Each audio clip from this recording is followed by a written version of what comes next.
নমস্কার বন্ধুরা, আজকে আমি আপনাদের একদম নরম তুলতুলে চিতই পিঠা বানিয়ে দেখাবো। আর এই পিঠাগুলো কেমন করে একদম নরম তুলতুলে করবেন সেই পদ্ধতিটাও কিন্তু আমি আজকে আপনাদের এই ভিডিওতে দেখাবো। তো চিতই পিঠা বানাবার জন্য সবার আগে নিয়ে নেব 2 বাটি আতপ চাল,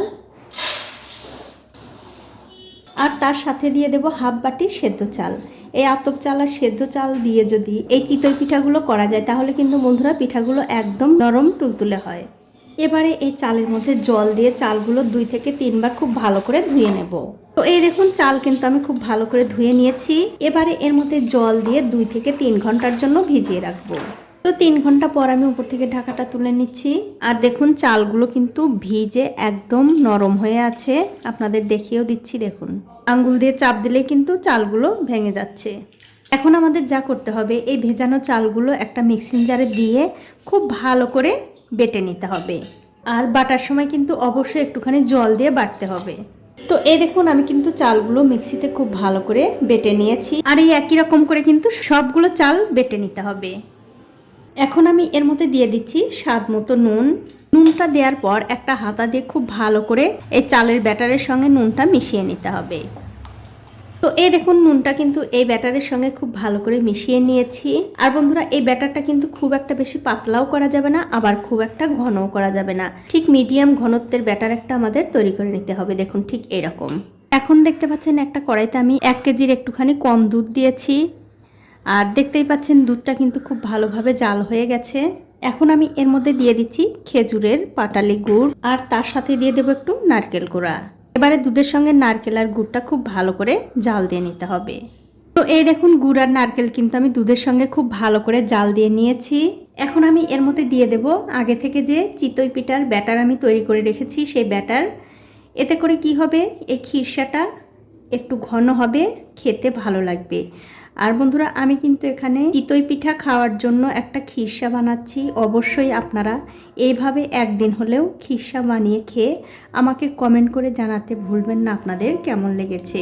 তো একটুখানি ব্যাটার কিন্তু আমি দিয়ে দিলাম। এবারে আরও কিছুক্ষণ ভালো করে রান্না করে নিতে হবে।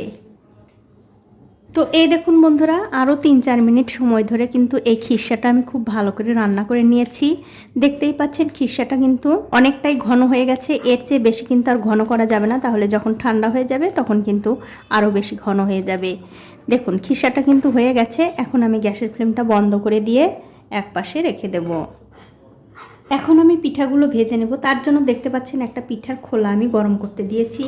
খোলাটা কিন্তু খুব ভালো করে গরম হয়ে গেছে। এবার যে পিঠার ব্যাটার আমি বানিয়েছি সেখান থেকে 1 হাতা ব্যাটার নিয়ে খোলার ঠিক মাঝখানে এরকম করে দিয়ে দিতে হবে। তারপর গ্যাসের ফ্লেমটা বাড়িয়ে রেখেই একটা ঢাকা দিয়ে ঢাকার চারিদিকে একটু জল ছড়িয়ে দিতে হবে। তারপর 3-4 মিনিট আমি অপেক্ষা করব এই পিঠাটা হওয়ার জন্য। তো 3 মিনিট কিন্তু হয়ে গেছে। উপর থেকে আমি ঢাকাটা তুলে নিচ্ছি। আর দেখুন প্রথমবারের পিঠা কিন্তু খুব একটা বেশি ফোলে না, প্রথমবার জন্য তাও একটু ভালোই ফুলেছে। আমি আরও একটা পিঠা ভেজে আপনাদের দেখিয়ে দিচ্ছি। তাই বন্ধুরা আমি কিন্তু আগেই বললাম প্রথমবারের পিঠা কিন্তু খুব একটা বেশি ফোলে না, তাতে কিন্তু মন খারাপ করার কিচ্ছু নেই। আবার যখন পিঠাগুলো ভাজবেন তখন কিন্তু খুব ভালোভাবে ফুলে উঠবে। তো 2-3 মিনিট পর আমি আবারও ঢাকাটা তুলে নিচ্ছি। আর দেখুন পিঠাটা কিন্তু কত সুন্দরভাবে ফুলেছে। এখন আমি এই পিঠাটা তুলে নিচ্ছি। আর এই দেখুন পিঠাটা কিন্তু কত সুন্দরভাবে ফুলেছে। এটা আমি রেখে দিচ্ছি। আর এই একই রকম করে কিন্তু সবগুলো পিঠাই বানিয়ে নেব। তো এই দেখুন বন্ধুরা এক এক করে কিন্তু আমি অনেকগুলো পিঠা ভেজে নিয়েছি। এখন আপনাদের একটা পিঠা আমি ছিঁড়েও দেখাচ্ছি। দেখুন কতটা সুন্দর, একদম কিন্তু নরম তুলতুলে। আর এইভাবে যদি আপনারা একবার পিঠা বানিয়ে খান, এইভাবেই কিন্তু আপনারা বানিয়ে খাবেন। আর এরকম খিরসা দিয়ে খেতে কিন্তু দুর্দান্ত লাগে।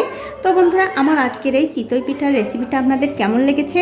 যদি ভালো লেগেই থাকে অবশ্যই একটা লাইক, কমেন্ট আর শেয়ার করতে ভুলবেন না। আজ এই পর্যন্তই, দেখা হবে অন্য কোনো নতুন ভিডিও নিয়ে।